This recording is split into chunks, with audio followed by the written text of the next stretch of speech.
door! The boy was trapped in the carriage and the zombies were getting closer behind him. Gage is in a panic. He now realizes that he made a mistake and should not have run off with everyone's supplies. Desperately, Gage pleaded with Maggie to give him a chance to redeem himself. Maggie shook her head, refusing, stating that there simply wasn't enough ammunition to deal with the zombies.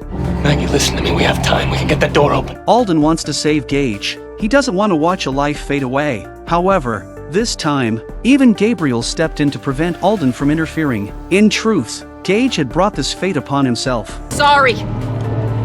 I can't. Maggie's words felt like a death sentence to Gage. His eyes grew resentful, and as the zombies closed in from behind, Gage drew the knife he always carried with him. Everyone thought he was going to make a desperate last stand, but to their surprise, Gage took a deep breath and plunged the knife into his own chest. In fact, none of them could bear to do so, but not because of a deserter to bring all of us into danger. In the end, Gage was swarmed by the zombies, and he didn't cry out in pain but simply gazed silently at Maggie. The reason Gage had taken his own life was to leave Maggie burdened with guilt. After a while, Duncan tries to open the door on the other side of the carriage, but it's really rusty and his efforts don't help.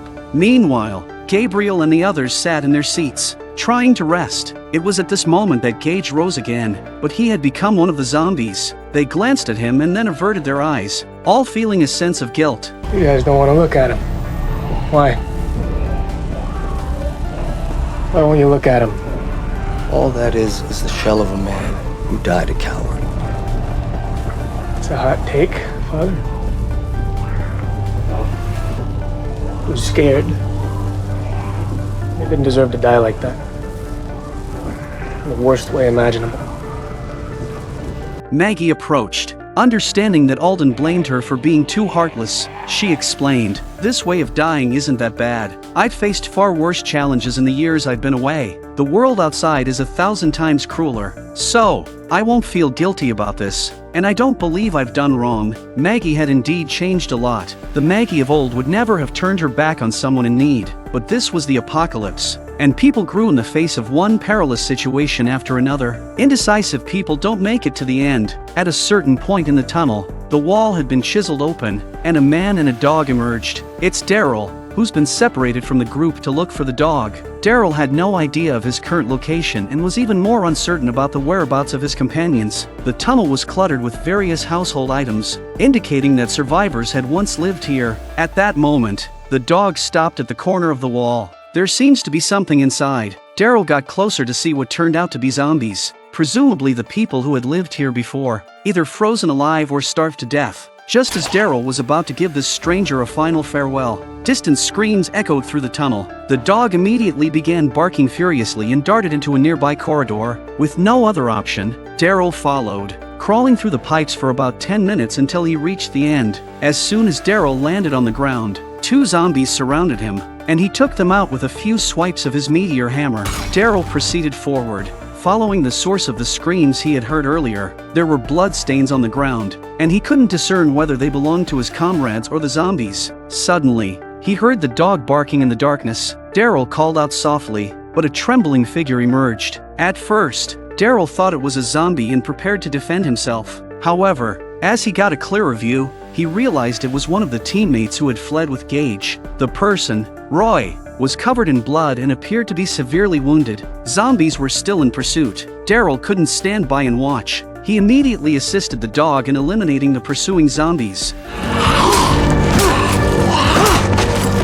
Afterward, Daryl quickly set down his backpack and examined Roy's injuries. Despite Roy's severe appearance, the wounds weren't caused by zombies and could be managed with proper first aid. Roy admits that they initially tried to sneak back to the surface, but they unexpectedly encountered a zombie horde, which led to his separation from Gage. Daryl inquired about the supplies they had with them, especially the ammunition. Roy looked guilty as he confessed that the backpack had been lost during their escape. Daryl didn't press further and began using cotton to help stop Roy's bleeding.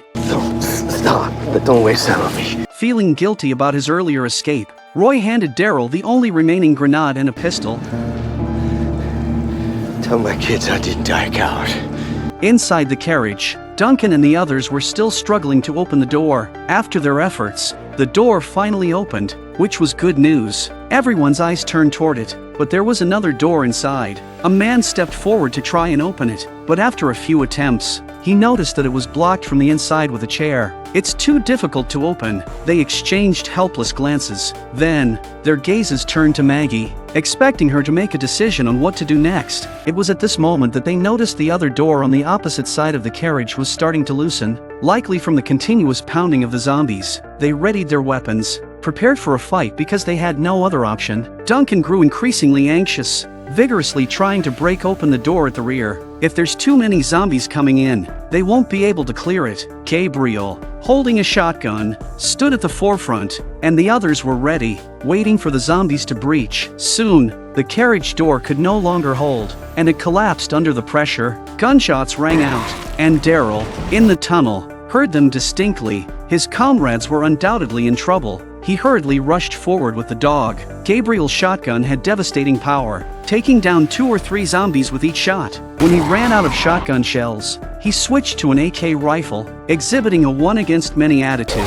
However, their ammunition was limited, and for the remaining zombies, they had to rely on bows and hand-to-hand combat. Over the years, Maggie had already taught her subordinates Rick's combat tactics. In this narrow space, they worked in pairs, taking turns to kill zombies to avoid chaos and friendly fire. Duncan finally managed to smash the door open slightly, enough for a hand to reach through, but when he looked inside, he was surprised to see that zombies had also entered this section of the carriage. He hesitated for a moment and then ran over to inform Maggie. Maggie loaded her pistol with ammunition and handed it to Negan, who was standing nearby. Negan was also surprised that this woman still trusted him. Holding the pistol, he ran toward the rear of the carriage. If they didn't break through this door in time, it was likely that everyone would perish here. The zombies pouring in from the other side were simply overwhelming. Despite Maggie and her group's valiant efforts to take down the zombies, they just kept coming endlessly from behind. Meanwhile, Daryl had crawled into the carriage, drawn by the sounds of gunshots, and the zombies were now converging toward the noise. Daryl is positioned just behind the zombies, so he's ready to sneak up on them. The pistol Roy gave him came in handy. Daryl didn't think of any strategy. He just went straight for it with his pistol in hand. Maggie and the others were fighting to kill the zombies, but the number of zombies behind them continued to grow. Daryl eventually ran out of bullets and had to rely on his knife to clear the remaining zombies. He quickly dispatched them, then noticed the carriage door blocked by a chair. Understanding the urgency of the situation, he swiftly removed the obstacle. Maggie and the others retreated quickly. There were too many zombies there. Once everyone was inside, Daryl pulled out the hand grenade Roy had given him, pulled the pin, and shoved it into a zombie's mouth. Then he kicked the zombies out with all his might. The grenade blew the zombies to a bloody pulp. They all breathed a sigh of relief as the crisis had finally been averted. Daryl had cleared the rear carriages, making it easier for them to reach the next platform. Of course, Daryl hadn't truly given up on Roy. He had also helped treat Roy's injuries. They walked to the exit and found places to sit down and rest. Everyone was exhausted after the events of the night, and Negan gave Maggie her gun back. There's no telling how their feud will end. After a brief rest, Maggie decided they should continue on. Their people had previously established a supply station nearby with backup food and water, a place to rest for a while. As they approached the supply station on the surface, the sight ahead put them on high alert. There were bodies hanging upside down on both sides of the road, and it looked weird as hell. Negan, who was leading the way, suggested going back the way they came and finding another way round. Before Negan could finish speaking, an arrow pierced Roy, followed by a throwing knife that severed Elijah's arm. Everyone quickly took cover, realizing they were under attack. The assailants were none other than the group they had mentioned before, the Reapers. There's about a dozen of them, masked and armed, coming towards them. The aura they emitted instilled an intangible sense of oppression.